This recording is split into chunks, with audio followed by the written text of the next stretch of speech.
नमस्ते छात्रों। आज हम एनसीईआरटी के द्वितीय अध्याय क्या हमारे आसपास के पदार्थ शुद्ध हैं के सिद्धांत का द्वितीय भाग पढ़ेंगे। आज हम अनुभाग 2.2 से 2.2.1 तक पूर्ण करेंगे। यह अस्वीकरण है। तो इस व्याख्यान में भाग लेने के बाद आप सक्षम होंगे। व्याख्यान में सम्मिलित होने के पश्चात हम विलयन के गुणधर्मों और उनकी सांद्रता को समझेंगे। तो अब हम उन विषयों को देखते हैं जिन्हें हम आज एनसीईआरटी के अनुसार पूर्ण करेंगे। सर्वप्रथम है परिचय। तत्पश्चात हम अनुभाग 2.2 विलयन क्या है उसको समझेंगे। हम विलयन के विषय में विस्तार से जानेंगे कि विलयन का वास्तविक स्वरूप क्या है। इसके बाद हम 2.2.1 विलयन की सांद्रता के बारे में चर्चा करेंगे और अंत में हम उदाहरण 2.1 को हल करेंगे। तो चलिए 2.2 विलयन क्या है इससे शुरू करते हैं, जिसमें सबसे पहले विलयन की परिभाषा देखते हैं। यहाँ विलयन की परिभाषा दी गई है। विलयन दो या दो से अधिक पदार्थों का एक सामंगी मिश्रण होता है। अब हम विलयन के घटकों को देखते हैं। तो यहाँ सबसे पहला घटक विलायक है। तो विलायक क्या है? तो विलायक की परिभाषा समझते हैं। विलायक वो है जो ज्यादा मात्रा में समाधान में होता है और दूसरे घटक को घोलता है। अब दूसरा है हमारे पास विलय। तो विलय की परिभाषा समझते हैं। विलय घोल में कम मात्रा में होता है और विलायक में घुल जाता है। तो विलयन का एक संयुक्त सूत्र है विलयन, जो बराबर है विलय प्लस विलायक के। तो इसमें हम यह समझते हैं कि विलय और विलायक का मिश्रण ही विलयन होता है। विलायक में विलय को घोलने पर विलयन प्राप्त होता है। अब विलयन को समझने के लिए इसके कुछ उदाहरण देखते हैं। पहला उदाहरण है शर्करा का विलयन। इसमें ठोस विलय है और जल द्रव्य विलायक है। इन दोनों को मिलाने पर हमें ठोस का द्रव्य में शर्करा का विलयन प्राप्त होता है। तो इस घोल में ठोस चीनी समाधान घटक है। दूसरा घटक तरल अवस्था में जल है, जिन्हें मिलाने से ही हम शर्करा का विलयन प्राप्त होता है। दूसरा उदाहरण आयोडीन का अल्कोहल में विलयन है। इसे हम आयोडीन टिंक्चर भी कहते हैं। तो इस घोल में ठोस आयोडीन विलय है, जो घोल में कम मात्रा में मौजूद होता है। द्रव अवस्था में अल्कोहल विलायक होता है, जो विलयन में अधिक मात्रा में उपस्थित होता है। अब इसका तीसरा उदाहरण देखते हैं, जो वातित पेय जैसे कि सोडा जल है। तो यह द्रव्य में गैस प्रकार का विलयन है, जिसका अर्थ है कि गैस विलय है और द्रव्य विलायक है। इसमें गैस कार्बन डाइऑक्साइड द्रव्य जो पानी है उसमें घुली होती है, इसीलिए कार्बन डाइऑक्साइड यहाँ पर विलय है। सोडा जल में द्रव्य विलायक है। अगला उदाहरण हवा है। हवा गैसीय विलयन का एक उदाहरण है। यहाँ पर विलय और विलायक दोनों ही गैसीय रूप में है। इसमें गैसों का समांग मिश्रण मौजूद होता है। हवा में अलग अलग प्रकार की गैसें मौजूद होती हैं, जो समान रूप से बटी होती हैं और एकल स्वरूप अवस्था में दिखाई देती हैं। हम दृश्य रूप से अलग अलग गैसों की पहचान नहीं कर सकते।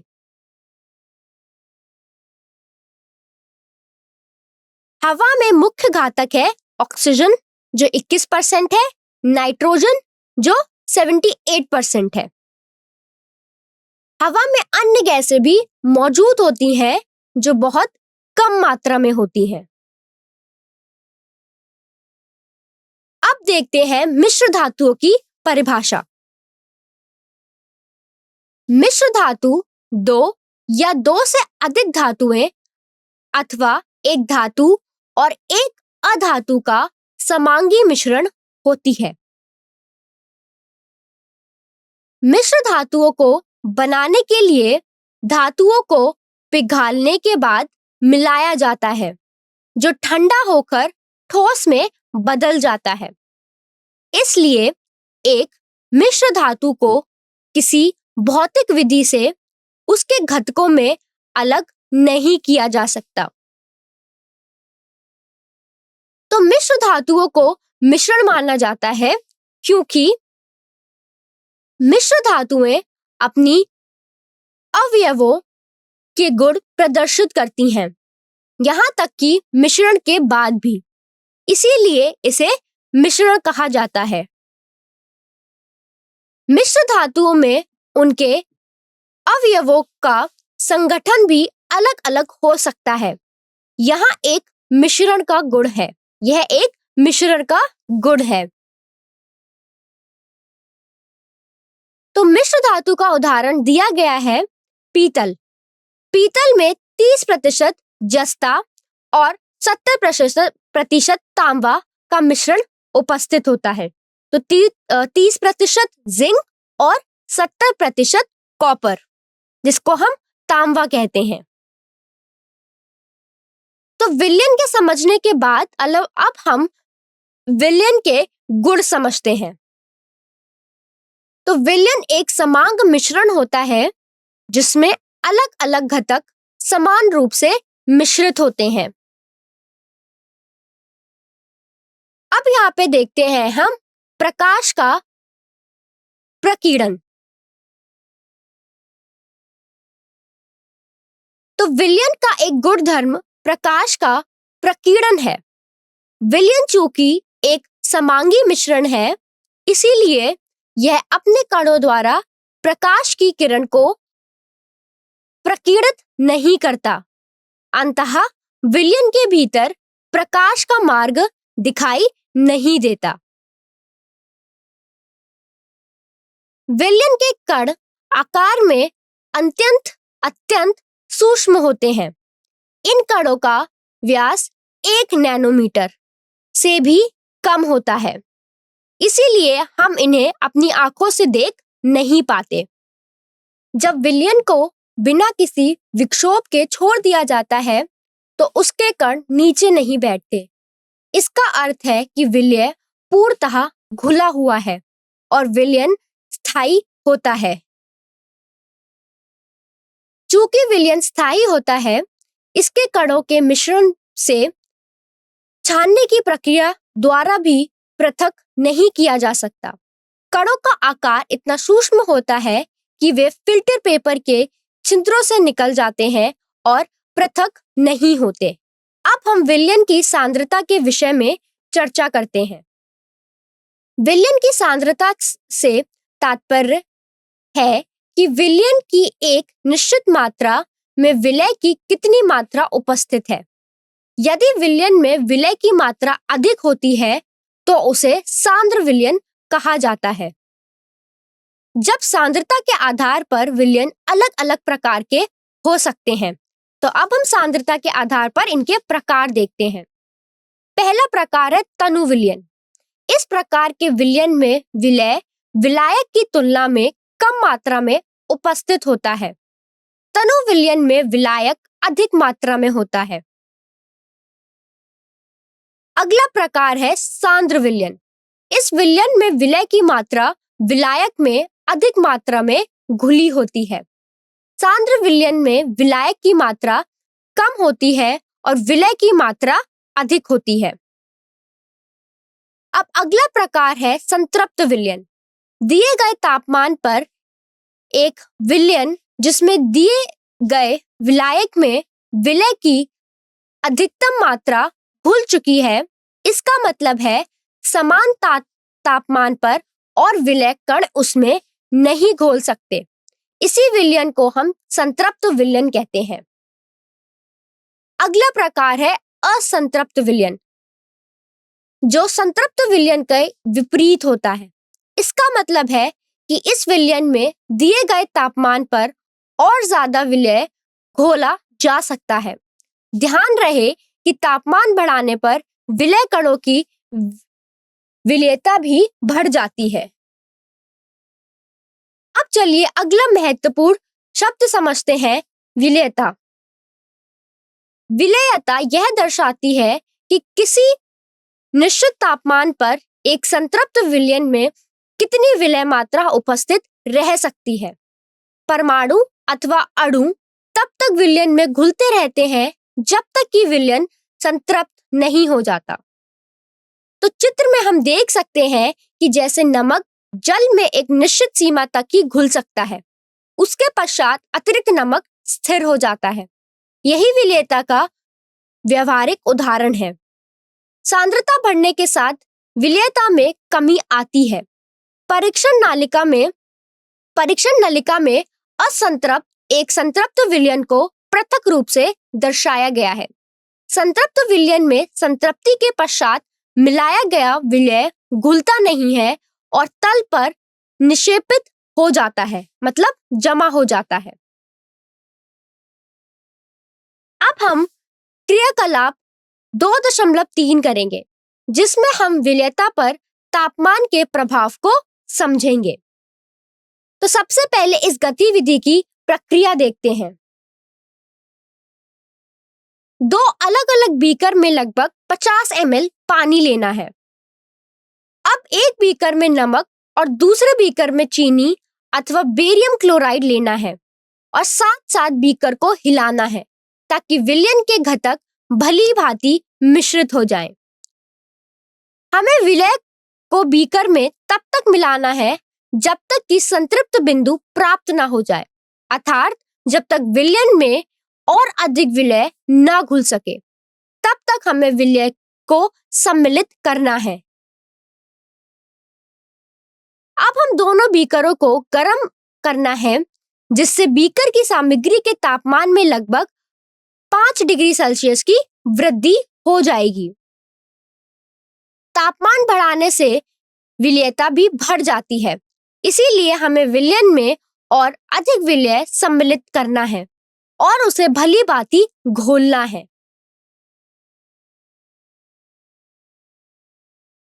अब प्रक्रिया से क्या अवलोकन किया हमने, उस वही अवलोकन देखते हैं। तो शुरुआत में विलय तब तक घुलता है जब तक विलयन संतृप्त नहीं हो जाता। तापमान बढ़ने पर दोनों बीकरों में विलय की और अधिक मात्रा घुल सकती है, तो तापमान में वृद्धि होने से विलय की विलेयता भी बढ़ जाती है। तापमान बढ़ाने से विलयन की सांद्रता में भी वृद्धि हो जाएगी, क्योंकि विलय और अधिक मात्रा में घुल पाएगा। वास्तविक जीवन में गर्म जल में चीनी अथवा नमक अधिक सुगमता से घुल जाता है। इसी कारण चाय या कॉफी बनाते समय हम जल को गर्म करते हैं। अब हम क्रियाकलाप 2.3 करेंगे और अब हम इसका परिणाम देखते हैं। तो इस गतिविधि से हमें पता चलता है कि विलय की विलेयता तापमान के साथ बढ़ती है।